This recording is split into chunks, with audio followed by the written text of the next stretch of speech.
Welcome to this episode of Dev Questions with Tim Corey. Join us as we tackle the questions you are asking about a career in software development, understanding the industry, and new technology. If you are just starting out or you want to grow stronger as a developer, this is the place to get your questions answered. Now, here's your host, expert developer, and online educator, Tim Corey.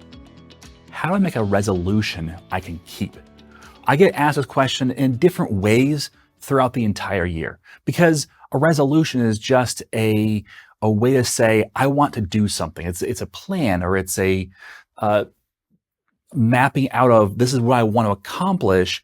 And so while January 1st is often a time when we say, I'm going to create a New Year's resolution, the idea of setting up a goal or a plan and then failing at it is a pretty common thing.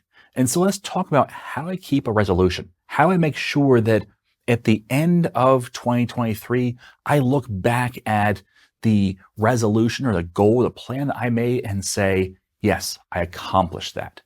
So let's talk first about why most resolutions fail, because most New Year's resolutions, which are the ones we track the most commonly as far as asking people if they have them and talking about if they've kept them, most resolutions fail in the first month. In fact, if you are a owner of a gym, it's a great time, January 1st, to own a gym, because everyone's excited about the resolution. Everyone decides this is the time I'm going to get in shape. This is the time I'm going to lose weight. This is the time I'm going to eat better. And then they get these resolutions. And as developers, really we should be making up these plans or goals or resolutions quite often, because your career is either going in one of two directions. It's either moving forward or it's moving backwards. And you really want to move forward in your career. And so you really should plan out how you're going to do that and not just hope you'll get better or hope that you'll be a better developer next year than you were this year. So let's talk about the cycle of a resolution. I'm going to use resolution instead of just plan or goal, but that's really the same thing. So what's the cycle for resolution, especially when it comes to developers learning something? So step one is typically you decide to do something. So you say, I'm going to do this. I'm going to learn C# this year. Okay, maybe that's your plan. So the first thing that happens after that plan is you get excited about the result. I'm going to be a C# developer. I'm going to be a person who can write code and build applications and be hireable in 2023. I can't wait to get that job. And you start dreaming about having a software development job and about being able to write applications or build games or whatever it is you want to do in C#. And so you get excited about that. And that's natural. But the next step is you decide to go fast. So you decide, okay, I'm going to start January 1st. I'm going to study for 8 hours. I'm going to really hit the ground running. And so you do that and you really pour in. It's the same way with working out. You say, you know what, I'm going to work out every single day this week. And you do. And then you start to bog down. In software development, that typically comes after you've gone through the first few dozen lessons where you start to say, oh, this is hard. This is boring. I want to kind of skip these parts. I want to get past this. I want to get to the good stuff. And so you start to kind of skip over the stuff you're like, I don't need that. I just want to get to this stuff. And you bog down and you start to go slower and you start to say, you know what? I can't do this. Or you miss a couple of times and you start to miss a week or two where you don't practice at all. Before you know it, you've quit, whether you did it intentionally or not. And sometimes this quitting comes from something else looking better, where you say, you know what, this is hard. I'm not going to do this, but you know what, the HTML and CSS, that looks awesome. Let me start there. And you get excited and you start to go fast and you start that cycle over again. And the end result is you never accomplish any of your goals. So we don't want that for you. We want to be able to finish what we start and be able to have something at the end that we can look back at and say, yes, I made significant progress. I accomplished my goal. I have succeeded in making this a productive year. That's our goal for this year and every time we make a resolution or a goal. So how do you succeed? How do you increase your odds of accomplishing your goal? So number one for me is to pick a small goal inside of your big goal. So let's take learning C# as our example going forward. You want to learn to be a C# developer. Okay, so my C# masterclass, I recommend that if you're going to take it kind of slow, because you're working on the side, you're not doing it as your primary thing you're doing, but if you're taking kind of slow and just working through in your nights and weekends to learn C#, then it will take about a year to go through. Well, that's a long time. And you know what? By week 26, which is halfway through, you'll be like, oh, I am so tired of this. What if I learned about web instead? What if I learned about JavaScript? What if I learned about this or that? And it's going to distract you and drag you away, even if you get that far. Okay. So instead of saying it's a year-long goal, which it still is, but now you say, my goal is this week to accomplish this. So each of those weeks will add up to that 52 weeks, that whole year. But your goal is now, this week, I want to accomplish this. And so what that does is it will give you that, first of all, freedom to miss a day, and yet still the flexibility to accomplish your goal. It will also give you a win in 7 days, not in 365 days, in 7 days. And so now you have a win. You can celebrate that win, and you can move on, have the next week's goal and celebrate that win. And that's number 2, leads right into that, and that is focus on your progress. When you kind of pick your head up and look at that far distant goal where maybe you can't even see the end of the progress or the end of the line, that's hard because it's kind of depressing. It feels like, man, I'm never going to make it. But instead, if you focus on what progress you're making, that's a big deal. I've gotten through 3 weeks of C# training. Celebrate that. Look back and say, I got 3 weeks in the rearview mirror. I have done this for 3 weeks. I've done this for 4 weeks. I've got a full month that I've done this. Celebrate and focus on that progress. The progress of, hey, I've learned these 10 things in C#. I can now build a console application that does 5 different things. I now know how this, and this work. And all of a sudden you're focusing on the progress and what you can have done and not what you can't do and haven't done. Okay? So focus on that progress will really encourage you. Next up, prepare for, accept, and push through the failure. Failure is going to happen. You're going to get sick. You're going to just not feel like it. You're going to give up sometimes. You're going to hit a bump in the road where you say, oh man, I don't know how to do that lesson. I'm still not figuring this out. I need to get this because I need to move on. Push through the failure. And that means stick with it. Don't give up. Because especially as developers, one of the key abilities of a software developer, one of the things that makes a software developer a great software developer is to be able to not give up. And that's really what it takes, is just don't give up. Just keep pushing. Even when it feels like nothing is moving, even when it feels like I'm not getting anywhere, just keep pushing at it because you'll break through and you'll have that aha moment or that fix that you're like, man, I figured it out.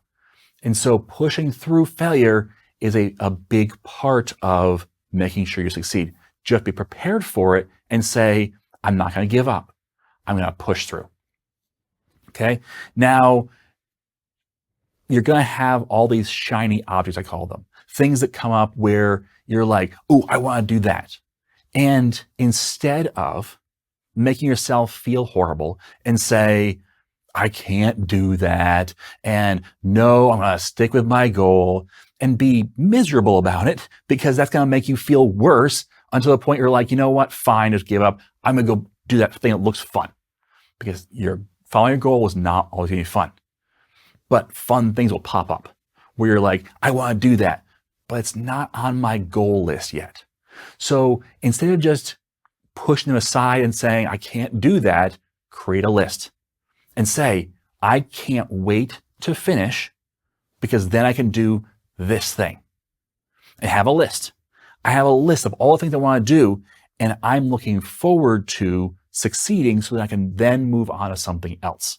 And it becomes a further benefit of completing your training, of completing your goal, instead of a deterrent to your completing your goal. Number 5 sounds weird, but be your own cheerleader. This is hard for me sometimes. It's hard for a lot of people where you see yourself make a mistake. And what you internally start to think is, I can't do this. I'm an idiot. I'm not good enough. All these things, all the negative emotions, all the negative thoughts that come along with failure. Instead of that, you need to be your own cheerleader, where you say, no, you know what? I can do this. There is a way forward for me. I have accomplished a lot. And that's where, again, having that progress where you know, hey, I've already done 6 weeks of training. I can do week 7. I can push through this. I've already overcome 4 different times when I was really struggling. So you know what? The 5th isn't going to break me. Be your own cheerleader. Look back at your accomplishments, not forward all the things you haven't done yet. And with that, encourage yourself. Okay? And number 6, accept imperfection. You will never be perfect. It's just not going to happen. You will not be a perfect developer. You will make mistakes. You will not be perfect at your goals. You will fail sometimes. You will not be all that you could be because you're going to have problems in your life. There's things that are going to come up. You may have this perfect plan of, you know what, maybe it's 6 months. I got the whole plan mapped out where in 6 months, I will learn everything I need to become a C# developer. Something's going to come up. You know, your dog's going to get sick, or your mother, or, you know, you're going to have a baby, or, you know, you're going to change jobs, or you're going to move, or whatever the case may be. Something's going to come up. COVID might come up. And all of a sudden, you're not going to be perfect in that. And that's okay. You accept that and say, you know what? This happened. It's okay. I'm going to adjust. Those adjustments are key. Okay? In the C# Master Course, I have a separate course called the Year of Coding, which is a bonus course if you purchase the C# Master Course. And in that course, I take you through and break down everything into 1-week increments. We have 53 weeks.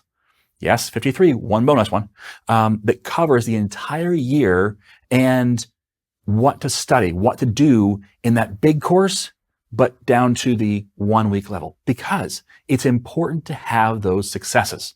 But more than that, there's other things baked into it as well. For example, I have quarterly check-ins where for the entire week, all you do is evaluate the previous quarter, what you've done, the previous 6 months, the previous 9 months, the previous year, where you evaluate what you've done and said, okay, where was I? Where am I now?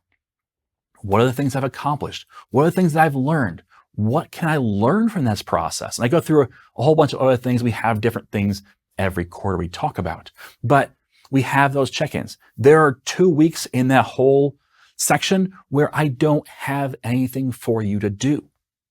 And that's important too, because it's important to take a break and say, you know what? It's okay to have a vacation. It's okay to have a day where I don't do coding or I don't do practice. Those breaks are important. I also encourage you at the very beginning, when we're talking about the lessons, I say, don't go beyond what we've covered in this week. I know it can feel like, oh, we're going so slow. We want to do more. Take your time. If you want to spend more time coding, then practice more on what you've already learned.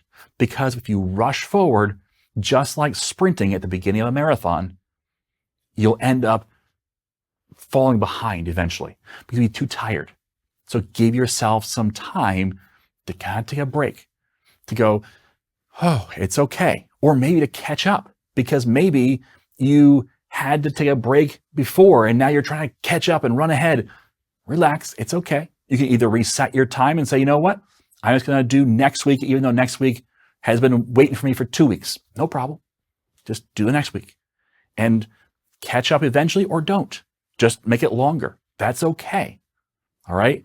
But that's the reason why I created that year of coding, is to kind of show you this is how you can pace yourself to get something accomplished in 1 year, but at the same time, not overstress yourself where you end up becoming burnt out and fail at your goal. Your goal needs to have some room to breathe. You need to be able to look back at your success and say, yes, I have done something, and realize that you have made major strides toward becoming a developer. Now, if you want a further resource, just so you know, on this topic and on the topic of being able to complete your goals, I have a book. I don't typically recommend books because usually books are fluff. They really are. They have some good stuff in them, but it's surrounded by mostly just filler material, it feels like. But I do recommend this book repeatedly, and there's a reason for it. So if you check out Finished by Jon Acuff, I definitely recommend this. Read this book. It will make you feel better about your goals. It will make you accomplish more goals because it is a book that is based in reality, not in this perfect world of, oh, just do these things. It talks about cut your goals in half and, be okay putting something down in order to pick something up and things like that, where it really helps you succeed instead of just pretending like you're going to succeed by doing these perfect things. Okay. So it's not a paid recommendation or anything. It's just check that book out. It will definitely make an impact in how you accomplish your goals. Okay. So that's my thoughts on kind of starting the new year right and planning out those resolutions and making sure that you set yourself up for success instead of setting yourself up for failure in your resolutions. All right. Thanks for listening. And as always, I am Tim Corey.